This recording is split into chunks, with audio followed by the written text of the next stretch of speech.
पुण्यामध्ये खंडणीसाठी अपहरण केलेल्या व्यापाऱ्याची सुखरूपपणे सुटका झाली आहे। अपहरण करणाऱ्या टोळीतल्या 5 जणांना संगमनेरमधून अटक करण्यात आली आहे। नाशिक पुणे महामार्गावरच्या हिवरगाव पावसा टोल नाक्यावर सापळा रचून अटक झालेली आहे। अपहरणकर्त्यांकडून 11,28,000 रुपयांचा मुद्देमालही जप्त करण्यात आले।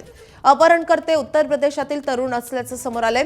आरोपींकडून 2 गावठी कट्टे, 6 जिवंत काडतुस आणि 5 मोबाईल आणि कारही जप्त करण्यात आली आहे।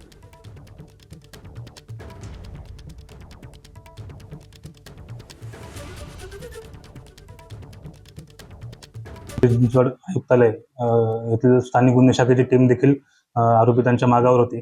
सदरचे वाहन हे हिवरगाव टोलनाक्याच्या परिसरात आल्यानंतर सदर ठिकाणी पथकाने सापळा रचून सदरचे गाडी अडवली। तसेच त्या आरोपींना ताब्यात घेतले आणि त्या आरोपींना ताब्यात घेऊन स्थानिक गुन्हे शाखा पिंपरी चिंचवड यांच्या ताब्यामध्ये दिले। त्यांच्याकडे काही वस्तू आपण त्यांच्यामध्ये त्यांच्याकडे 2 गावठी कट्टे, तसेच मोबाईल, काही कॅश, तसेच एक स्विफ्ट डिझायर काळ्या रंगाची ती जप्त करण्यात आलेली आहे आणि सदरचा पुढील तपास हा काळेवाडी पोलीस स्टेशन येथे सुरू आहे। एबीपी माझा, उघडा डोळे बघा नीट।